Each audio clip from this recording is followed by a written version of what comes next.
Govorimo o slovarju slovenskega knjižnega jezika 16. stoletja, to je prvi zvezek A do D. Lahko rečemo, da gre za razlagalni zgodovinski slovar, ki prinaša popoln popis pomenskih, slogovnih, oblikoslovnih, glasoslovnih, večkrat tudi skladenjskih pojavov pri posamezni iztočnici. Gre za najobsežnejši in najnatančnejši zgodovinski slovar kakega obdobja slovenskega knjižnega jezika doslej. Če povemo zelo preprosto, gre za slovar, ki dejansko podaja vse možne informacije o katerikoli besedi, ki se je v knjižni slovenščini pojavila v 16. stoletju.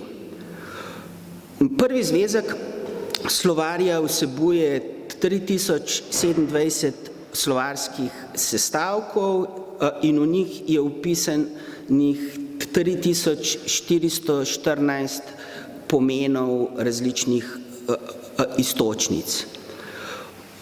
Zakaj je za zgodovinski slovar smiselno, da je natančen slovar, da se ukvarja s podrobnostmi? Zato, ker nas popolnoma nič ne impresionira, na primer dejstvo, da je beseda miza pomenila miza.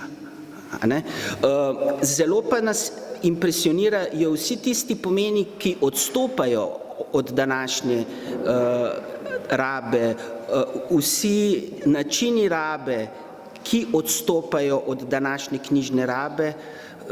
Konec koncev nas lahko vse, ki smo preveč zaskrbljeni za slovenski jezik, impresionira to, da se je že Jurij Dalmatin na isti strani svoje Biblije v narekovajih zmotil in je enkrat napisal 2 mizi, drugič pa 2 mize. Slovarski korpus za ta slovar predstavljajo vsa slovenska besedila ohranjenih natisnjenih del slovenskih protestantskih piscev 16. stoletja, torej od leta 1550 do leta 1595 in pa slovenski del večjezičnih Megizarjevih slovarjev iz leta 1592 in 1603. Temelj za izdelavo prvega dela slovarja je bil listkovni korpus, ki ima skupaj več kot 3 milijone pojavitev različnih besed. V zadnji fazi pa je bil ta dopolnjen še z digitalnim korpusom 16, ki obsega prepise 45 knjižnih del na 12945 straneh. Morda bi bilo dobro povedati še to, da podobni slovarji nastajajo zelo dolgo, zato ker je pri njihovi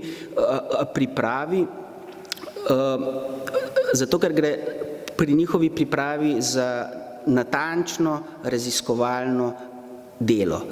Če ne gre za natančno raziskovalno delo, potem takšni slovarji nimajo smisla. Nemški zgodovinski slovar bratov Grimm je na primer nastajal več kot 100 let, pa še nekaj desetletij zatem so ga predelovali v novo izdajo in to kljub temu, da je imel ogromno število sodelavcev.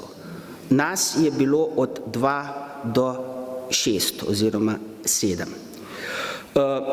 Naš slovar se je začel pripravljati že leta 1973. Res začel in res zgolj kot ideja. Sprva so pri njem delovali Franc Kapremk, Majda Marše in France Novak, ki so svoje delo opravljali v okviru in po nalogu Komisije za historične slovarje SAZU. Po ustanovitvi ZRC SAZU pred 40 leti in po ukinitvi komisije leta 1994 se je izoblikovala sekcija za zgodovino slovenskega jezika. Naštetim trem sta se vmes in postopoma pridružili še Jožica Narat in Andreja Legan Ravnikar. Na to čez nekaj let jaz, na to čez nekaj let Alenka Jelovšek in Metod Čepar ter leta 2018 še Eva Trivunovič. Za Franco Premk, Majdo Marše in Franceta Novaka lahko rečemo, da je ta slovar njihovo življenjsko delo. To so delali celo življenje in v to vložili ogromno znanja, ogromno energije in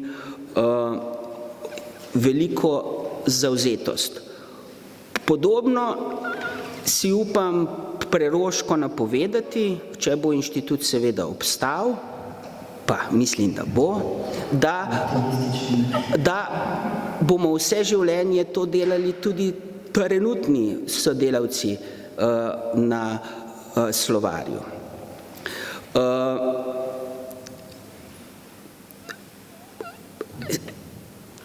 Pomagale pa so skozi ves čas, razen v zadnjem desetletju, tudi strokovne sodelavke in študenti. Omenimo lahko naslednje strokovne sodelavke: Ida Mlakar, Meta Kambič, Marija Jamar Legat, Olga Strle, Milena Topolovec in Alenka Kreft.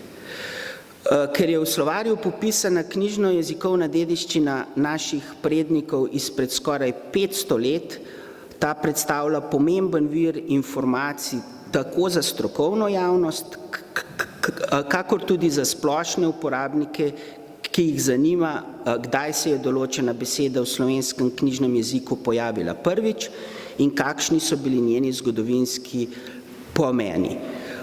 Na koncu lahko rečem, da sem slovar prvič prijel v roke pred 2 urama in zdaj, ko ga berem z distance,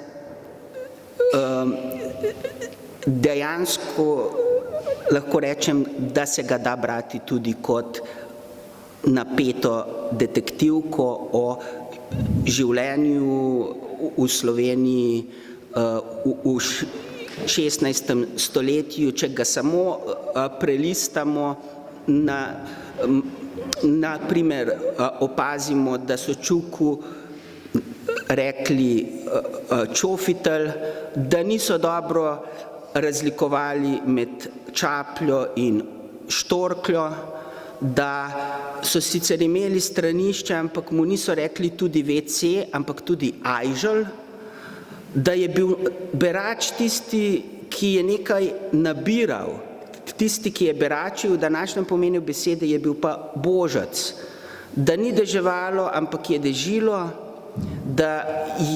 da dojka ni bila del telesa, ampak dojilja, da so že imeli bergle in da so nepremičnini rekli ležeče blago.